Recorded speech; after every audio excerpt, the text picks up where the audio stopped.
Swastiastu. Perkenalkan, nama saya Nikada Dwi Meta Krisnanda Putri Winata, absen 30 dari kelas 10 IPA 1. Pada kali ini saya akan melakukan presentasi mengenai hasil pengamatan dari kegiatan mengamati komponen ekosistem. Dalam kegiatan pengamatan ini saya memilih ekosistem artifisial, yaitu ekosistem yang sengaja dibuat oleh manusia untuk memenuhi kebutuhannya, yang tak lain tak bukan adalah ekosistem sawah. Berdasarkan pengamatan dan identifikasi yang saya lakukan, terdapat sesuatu yang saya temukan dalam ekosistem sawah tersebut, di antaranya tanaman padi, rumput, ulat, belalang, capung, jangkrik, katak, tikus sawah, burung pipit, ular sawah, cacing tanah, dan jamur. Selanjutnya, saya klasifikasikan segala sesuatu yang saya temukan dan menganalisis komponen-komponen penyusun dalam ekosistem sawah tersebut. Di antaranya ada komponen biotik dan komponen abiotik. Yang pertama ada komponen biotik, yaitu komponen pada ekosistem yang meliputi semua jenis makhluk hidup berupa tumbuhan, hewan, jamur, maupun mikroorganisme lain. Komponen biotik dapat dikelompokkan berdasarkan cara memperoleh makanan dan berdasarkan peranannya dalam ekosistem. Yang pertama, berdasarkan cara memperoleh makanan. Berdasarkan cara memperoleh makanan, komponen biotik dapat dibedakan menjadi organisme autotrof dan organisme heterotrof. Organisme autotrof adalah organisme yang dapat mengubah bahan anorganik menjadi bahan organik atau dapat membuat makanan sendiri. Pada ekosistem sawah, itu contohnya ada rumput dan tanaman padi. Sedangkan organisme heterotrof adalah organisme yang memperoleh bahan organik dari organisme lain atau tidak dapat membuat makanan sendiri. Pada ekosistem sawah ini contohnya adalah jamur dan hewan seperti belalang, ulat, capung, jangkrik, katak, tikus, burung pipit, ular sawah, dan cacing tanah. Yang kedua, berdasarkan peranan dalam ekosistem. Berdasarkan peranan dalam ekosistem, komponen biotik dapat dibedakan menjadi 3 golongan, yaitu produsen, konsumen, dan pengurai.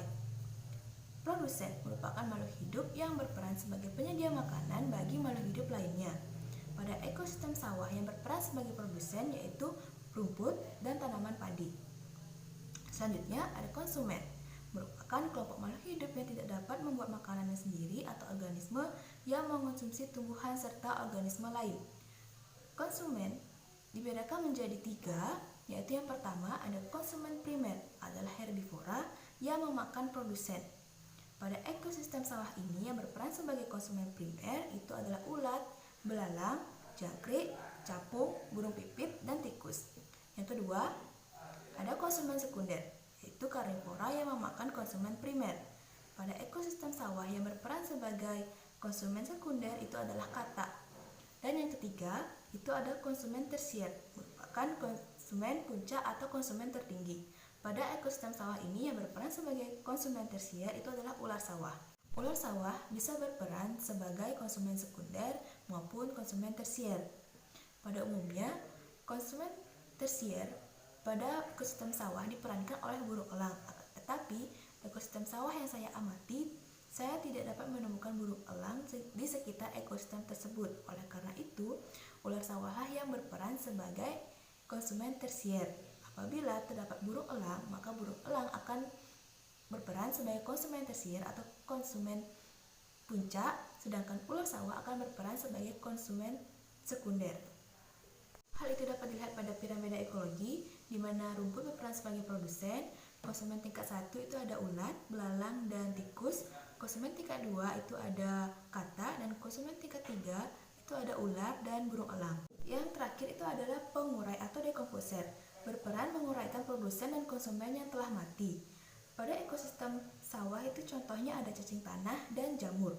Selain cacing tanah dan jamur, bakteri juga berperan dalam proses penguraian atau sebagai dekomposer dalam ekosistem. Selanjutnya ada komponen abiotik.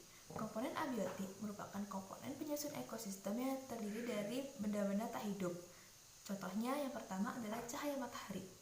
Cahaya matahari merupakan sumber energi utama semua makhluk hidup karena dengan adanya cahaya matahari, tumbuhan dapat melakukan proses fotosintesis.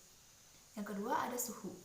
Suhu berpengaruh terhadap ekosistem karena suhu merupakan syarat yang diperlukan organisme untuk hidup. Selanjutnya adalah air. Air berpengaruh terhadap ekosistem karena air sangat dibutuhkan untuk kelangsungan hidup organisme seperti sebagai pelarut zat-zat yang dibutuhkan makhluk hidup, sebagai habitat dari berbagai makhluk hidup dalam ekosistem perairan, dan merupakan zat yang menentukan kelembaban udara. Kemudian ada tanah. Tanah dalam ekosistem berperan sebagai tempat hidup bagi organisme serta sebagai sumber zat-zat hara bagi sebagian besar tumbuhan. Selanjutnya ada udara.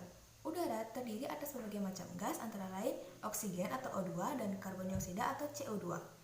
Oksigen sangat diperlukan oleh makhluk hidup untuk melakukan pernafasan atau untuk bernapas, sedangkan karbon dioksida diperlukan oleh tumbuhan hijau untuk melakukan proses fotosintesis dengan bantuan cahaya matahari dan juga air.